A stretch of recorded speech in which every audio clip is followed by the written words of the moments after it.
Right now, NATO is stepping up to defend Poland. Russia has mobilized its troops. A deadly game is beginning. Who will strike first? Warsaw has dropped a bombshell that could turn the entire situation upside down. Polish troops are rushing into Ukraine. NATO is preparing to shoot down Putin's drones right in the sky. This could be the end of Russia. Sensational. Several fronts are erupting simultaneously. The Azov fighters have sprung the trap. Crimea is on fire. The strategic railway is paralyzed. Kupiansk is ablaze.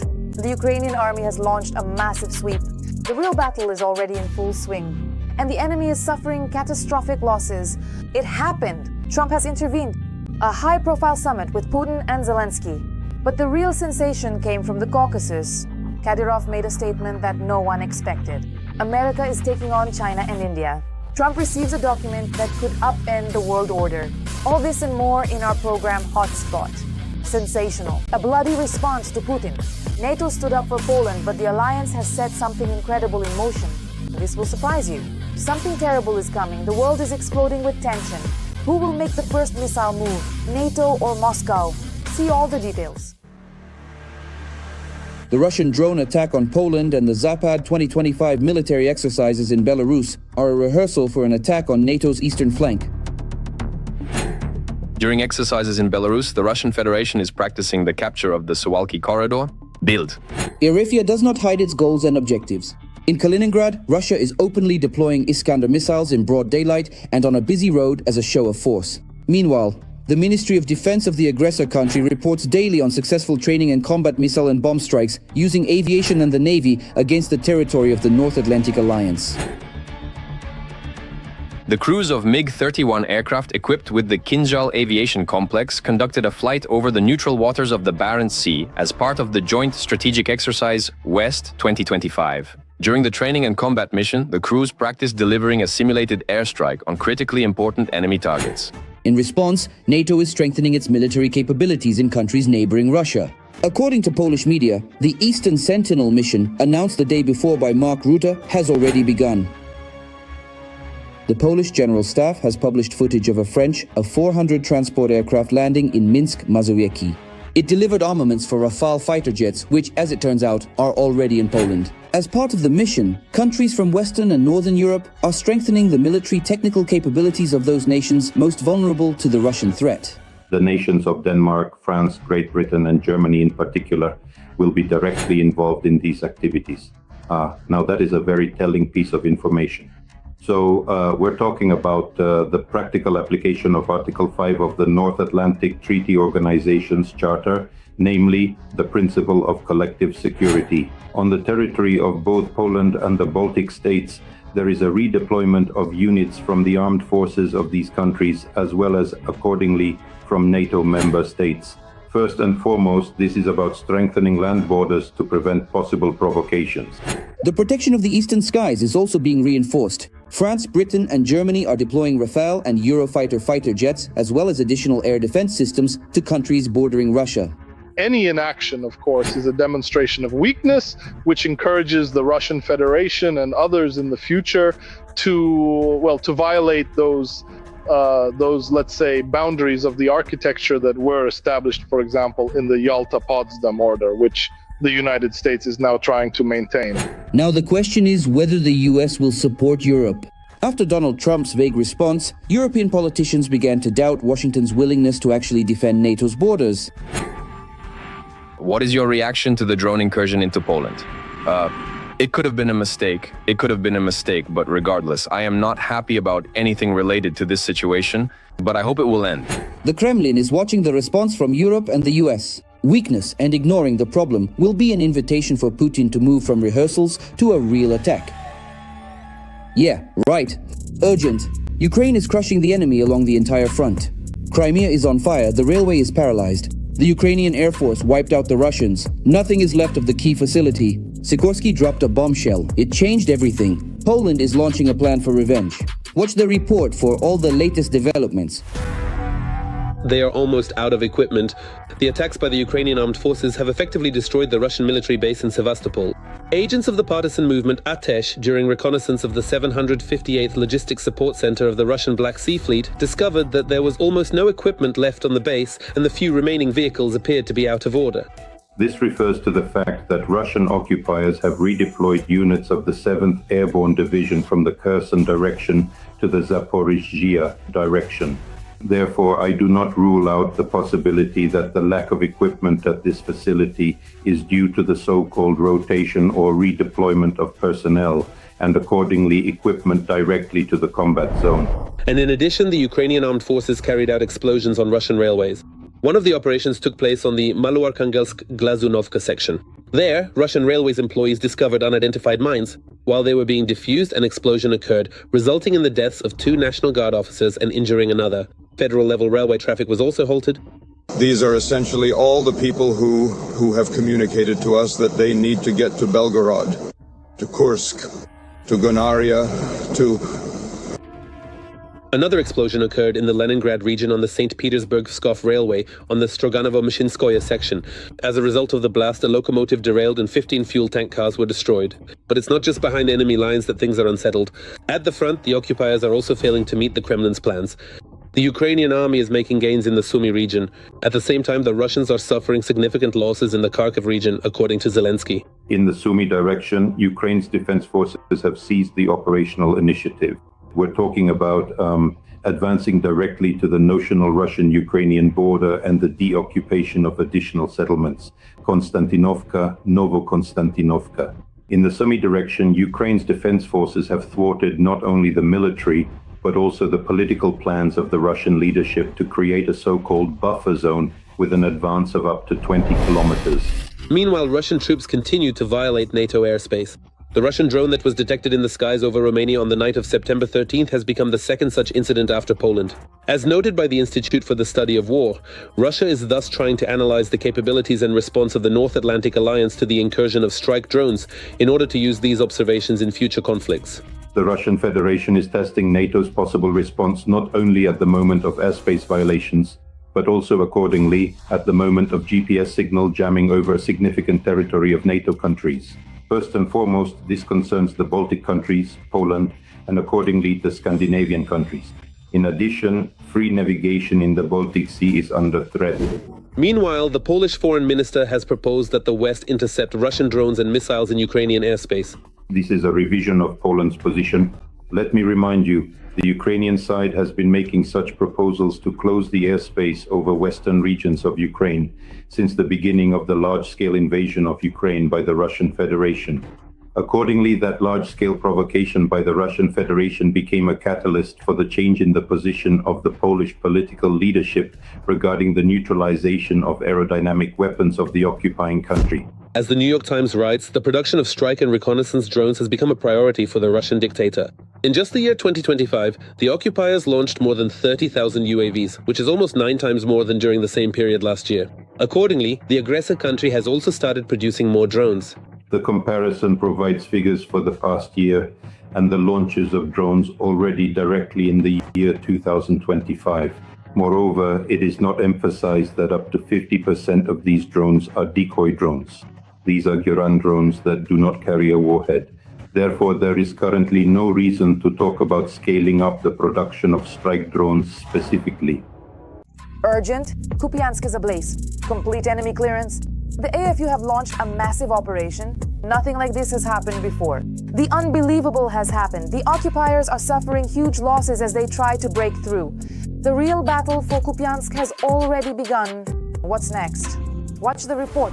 The occupiers are trying to break through the Ukrainian defenses. The Russians are advancing simultaneously on 5 sections of the front. Thus, in the Veliko-Mikhailivka direction in the Zaporizhzhia region, the enemy is actively preparing for the offensive phase. The main goal of the occupiers is to reach the village of Verbov. We knew all along that it would inevitably happen. We found out there would be assault actions, but we didn't expect the enemy to advance on such a broad front. The situation is a bit better in the Novopavlivka direction. Here, our defenders managed to take control of the settlement of Filial. Previously, it was repeatedly attacked by the enemy, who is trying to seize it. But now the positions are held by the armed forces of Ukraine. This tactical point, as the military explains, is extremely important for the armed forces of Ukraine because it allows them to monitor the movement of the occupiers' infantry and equipment. The situation in the Pokrovsk direction is difficult but stable. The main fighting there is concentrated in the area of Vladimirovka. The armed forces of Ukraine control most of the settlement, but the enemy does not stop. They strike with guided bombs, try to change the tactical situation, and may attempt to break through our lines. At the same time, Ukrainian units are conducting counterattacks southeast of Sofiivka to regain control over the local tree lines. The enemy is not stupid. The enemy is not stupid at all. After each assault, they conduct a debriefing. They take what works and use it next time. And what doesn't work, they don't use again. Therefore, indeed, in this case, there was very active coordination among the FPV drone operators. There was also active coordination with reconnaissance UAVs like the Zola, and then the Lancets were launched. The enemy is responding very actively. In the Konstantinovka direction, the Russian army is trying to gain a foothold in the dacha settlements in front of the city, amassing forces and equipment for a breakthrough. Nevertheless, our fighters are systematically targeting the occupiers, so for now the location remains a conditional gray zone. The key vector for the Russians right now is the southeastern flank. It is from there that the main assault on the city may begin, and the further course of the fighting depends on our ability to promptly detect and eliminate concentrations of enemy forces. The artillery performed very well. A lot of light vehicles and cars were blown up by mines, because as a normal regular brigade, we are very good at fortifying the front line from an engineering standpoint. The fighting also continues unabated in the Siversk-Lyman direction. Dronivka, Siversk itself, and nearby villages on the approaches to the city have come under attack. Active combat operations are also ongoing in Zarekne. Neither we nor the enemy have stable control over the territory there. At the same time, special forces from the main intelligence directorate struck an enemy anti-aircraft missile system. The GUR fighters located and successfully hit a Russian invader's Buk M3 system. The cost of this air defense missile system ranges from $40 to $50 million. Today, the Kremlin also lost another expensive Putin military toy. This time, it was an Orion strike reconnaissance UAV. Its operational range is about 300 kilometers, and the approximate cost of the downed metal bird is over $5 million. Ukrainian drones flew into yet another Russian oil refinery the day before. The UAVs attacked a number of Russia's oil refining facilities and enemy military-industrial complex sites. A major methanol production plant in the Russian city of Gubaka, Perm Krai, was hit in the strike. The strike on the occupiers' key chemical infrastructure, located more than 1,600 kilometers from the Ukrainian border, came as a real shock to the Kremlin. The Kirishi oil refinery in the Leningrad region was also hit. According to Russian reports, 3 drones were shot down near the city of Kirishi, but their debris caused a fire on the facility's grounds. However, eyewitness videos suggest otherwise. The footage from the refinery looks more like a direct drone strike than shrapnel damage to the oil processing plant. Incidentally, the Kirishi refinery is considered one of the largest in Russia, and before the arrival of Ukrainian drones, was capable of processing about 20 million tons of oil per year. Unfortunately, things were loud the night before in the Kyiv region as well. In the middle of the night, explosions occurred on the railway there. Powerful flashes and repeated sounds of explosions thundered in the area of the village of Kalinivka. As it turned out, shells detonated there during transportation by rail.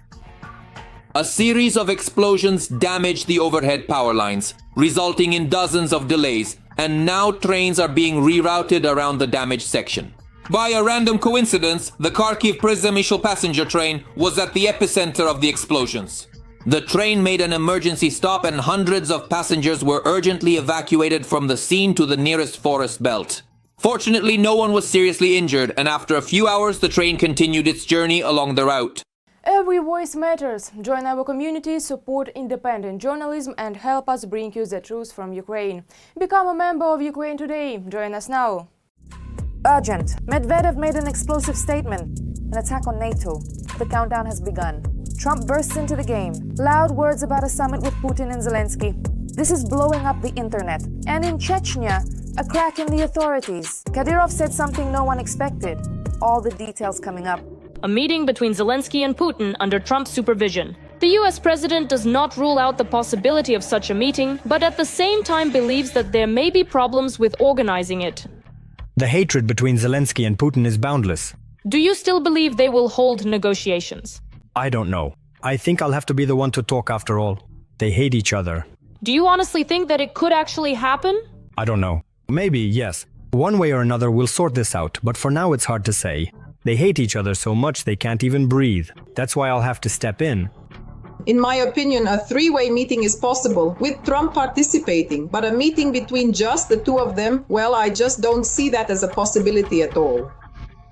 And it's obvious that Putin will never agree to meet with Zelensky one-on-one. Maybe it's because he's afraid of him. Trump also stated that the EU sanctions against Russia are not tough enough.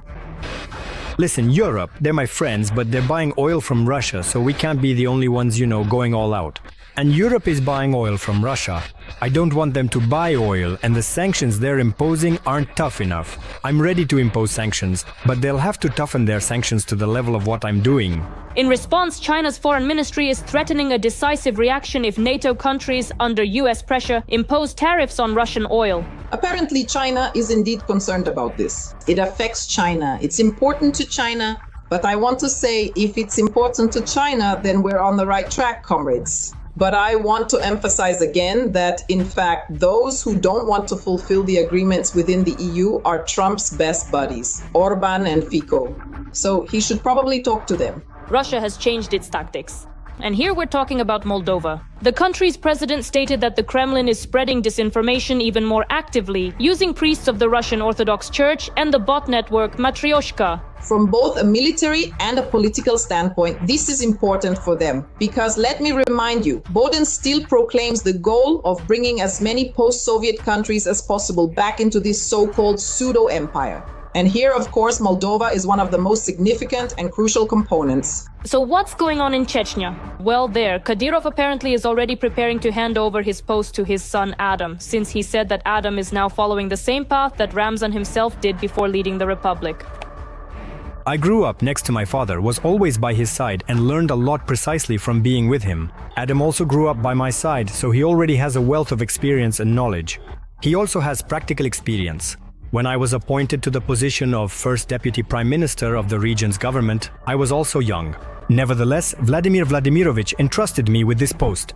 Adam is also doing well, and I have no complaints, although as his father, I expect much more from him than from others. Ramzan also stated that his son does not have any unearned awards. Well, of course, who would doubt that? Nevertheless, is it really true that Adam will replace Ramzan? So far, we haven't seen anything like that from Adam. So I understand Ramzan really wants it. As we can see, he is in pretty bad shape and is almost unable to govern the republic anymore. He only remains in charge because the Kremlin does not agree to let Adam become his successor. I'll make a little prediction and say that the Kremlin never will agree. But when it comes to handing out awards, Putin is a real master. The Kremlin's master awarded Dmitry Medvedev the Order of Merit for the Fatherland, 4th class, thus making him a full holder of this order. Dmitry Medvedev has just recently turned 60 years old, and this full set of the order he was awarded, well, that is essentially what you would call a significant reward for his many long years of public service. It's a reward given for the fact that he completely and diligently carries out all of the instructions that President Vladimir Putin gives to him. Maybe Putin values Medvedev so much for his completely absurd statements? For example, Dmitry stated that allowing NATO countries to shoot down Russian drones over Ukraine would mean a war between the alliance and Russia. Well, yeah, why not? Maybe it's alcoholic madness, or maybe it's just natural madness. And by the way, in my opinion, it's impossible to live sober in today's Russia. If you don't drink, you might go insane. In any case, for Putin, he is necessary and useful. It's no coincidence, as we remember, that even Donald Trump commented on Medvedev. Because next to the crazy Medvedev, Putin seems, well, kind of sane by comparison. Although in reality, it's exactly the opposite. Here we go. The world is on the brink of World War III. The Poles are rushing into Ukraine. The Ukrainian armed forces are ready to reveal a deadly secret. This will be the end of the Russian Federation. The unexpected has happened. Could NATO really start hunting drones already in the skies over Ukraine? The details will shock you. Watch. With the strike on Poland, the Kremlin has crossed the line. A decisive moment for Europe and the North Atlantic Alliance. Putin will see any sign of weakness as an invitation for new strikes and provocations. What is your reaction to the drone incursion into Poland? Could it have been a mistake? It could have been a mistake, but regardless, I am not happy about anything related to this situation. But I hope it will end. On the very same night that 19 Russian drones flew over Poland, a staggering 400 drones in addition to 40 missiles were launched against Ukraine. This was certainly not a mistake. Russian Z-bloggers are already openly stating with details that the drones over Poland were no accident. First of all, the Geran drones that entered Poland were not ordinary ones. As has already been noted, some of the Geran drones were equipped with additional fuel tanks, something that has never been seen on any Ukrainian Geran. Secondly, although relatively simple, the drones were equipped with CRP antennas for protection against electronic warfare. In other words, drones specifically intended for the Republic of Poland entered its airspace with a very clear mission to fly as far as possible over Poland.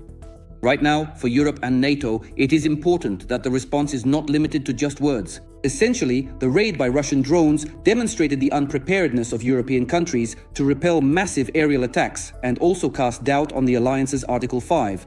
The Polish and their allied air defense systems were unfortunately only able to shoot down a mere 20% of the incoming aerodynamic weapons.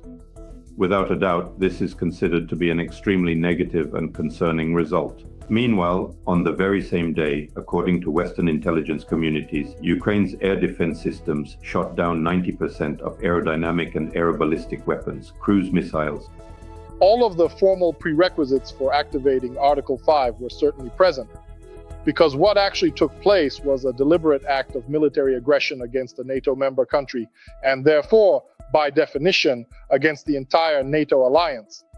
However, for various reasons, the NATO countries themselves are not yet ready to officially acknowledge this particular reality. While the US president is smoothing things over, European politicians, having realized that massive drone attacks could soon become a new reality, have become more active. Following this incident, corresponding statements were made and, most importantly, practical steps were taken. France has deployed 3 Rafale jets to Poland for joint patrols to patrol the airspace together. In addition, Sweden has provided additional air defense systems. Germany has announced the strengthening of air defense systems on Polish territory. And accordingly, the Poles themselves have drawn their own conclusions. The main conclusion is that the key to Europe's security is the Ukrainian army and its experience. For this reason, Poland is sending its military personnel to Ukraine to learn how to shoot down Russian drones. If, for example, we even simulate the latest, Russia's anti-record of 800 drones plus missiles in a combined attack, say in a single night against Poland, well, I think it would simply be a nightmare for NATO countries, and at some point their M16S and F-35s would just run out of missiles, and that would basically be the end of their shock response. That's why, of course, they are not ready. And of course, only Ukraine can help both itself and NATO and the European Union and the collective West as a whole to withstand the threats that the Russian Federation is currently demonstrating. Apart from air defense effectiveness, NATO is also losing to Ukraine when it comes to the economy. While the West spends millions of dollars to shoot down cheap Russian drones, Kyiv is actively introducing cost-effective innovations into its air defense system, such as destroying Shaheds using FPV drones. For example, a carrier drone that ascends to a certain altitude and patrols there, waiting for Shaheds to approach, and it climbs to the necessary height at just the right moment. Its crew receives information from the command post that a Shahed is flying in their direction. These drones ascend and patrol the area, waiting for the Shaheds to arrive. After that, anti-aircraft FPV drones are launched. These are mother drones. They are launched so that the smaller drones don't waste energy staying airborne. Instead, they immediately dive from altitude onto the Shaheds. In addition, European politicians are once again raising the issue of closing the skies over Ukraine, if not with their own armies and air forces, then at least by supplying air defense systems and long-range missiles, which would allow Ukraine to destroy both Russian production facilities and drone launch sites. The most effective method to counter the threat of drones during wartime is to focus on destroying their manufacturing facilities as well as their launch platforms. It is important that NATO partners quickly equip Ukraine so that it can take measures against these targets on Russian soil. Putin has deliberately crossed the line, and now he will either pay for it by prompting increased aid to Ukraine, especially in the form of air defense systems and missiles, or the people of Europe, especially in the East, will have to get used to air raid sirens. Global intrigue is heating up.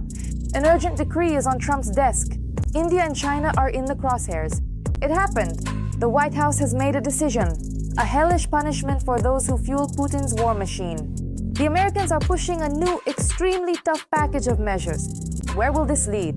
Watch. The US is urging G7 countries to force India and China to impose higher tariffs on the purchase of Russian oil. First of all, it's important to understand that when analyzing why the sanctions against Russia did not have the expected effect, there is an effect, but more was expected.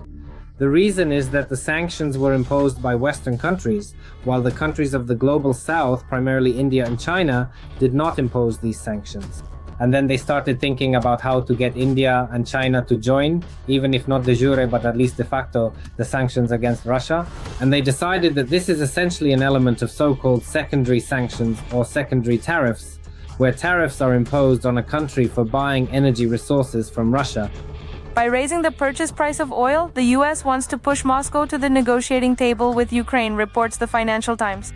It seems to me that this is an idea that is far from realistic from the start. Well, although, of course, weakening Muscovy is also to our benefit, not to our detriment. But in this regard, there are quite a few problems. A great many, in fact. Experts note that the US is using Russia's war in Ukraine as a pretext to impose tariffs against India and China. This is being done, let's say, from the US perspective, simply because they want to do it. From the EU's point of view, yes, they do need there to be some pressure on Russia. But this is a very important point. The reason is either Russia, or let's say we actually want something else, and the reason is that the US wants to impose these tariffs against China and India, because there's some background to this issue. In April of this year, the US raised tariffs on products from many countries, but this caused certain problems within the United States itself. And many people said that you can't do this without a casus belli, that is, without a reason for imposing these tariffs, a pretext for war. Journalists from the New York Times reminded that in August, the US raised tariffs on imports from India to 50% because of India's purchases of Russian oil. In April, US President Donald Trump sharply raised tariffs on imports from China, but in May, he lowered them after a strong negative reaction from the market. So the question is, will President Trump achieve anything of substance ahead of a potential meeting with China's President Xi Jinping? That meeting could, in theory, take place in South Korea during the Asia-Pacific Economic Cooperation Summit, and I believe the date is October 30th, if I'm not mistaken. That's a possibility for later on. Well, we know from experience that with Donald Trump, the timing of various events can shift quite spontaneously and without much warning. So for that reason, we won't be making any definite predictions at this time. Free trade is a fundamental principle of the European Union's activities. In fact, the introduction of tariffs contradicts the EU's statutory provisions, which support sanctions against the Kremlin. There is a general agreement on the need to put pressure on Russia, but the underlying principles for how to do so differ. Therefore, they are searching for this common ground. Will they find it? Let's hope so. In any case, it is absolutely and critically important for us to see the Russian Federation become economically weakened over the long term. But the various methods and strategies by which the West can actually achieve this goal are, well, proving to be somewhat contradictory and not fully aligned at the present moment. Economic pressure on Russia is what both the EU and Ukraine need, as Ukraine is holding back the enemy while negotiations are ongoing. The EU clearly understands that there is an existential threat coming from Russia, and the 23 drones that flew into Poland are the materialization of this threat. Today, it's 23 drones, but what will happen in 2 months is unclear. That's why, naturally, Europe can be persuaded toward the idea of these secondary tariffs precisely through the argument about Russia, which is exactly what the US is doing now. If Europe is pressured enough, then China and India might start to wonder whether it's worth buying. It's difficult to replace Russian goods on the market, but it's definitely possible. First and foremost, this requires political will and a desire from Europe. That's all for now. For more breaking news from the front, tune in to our next episode.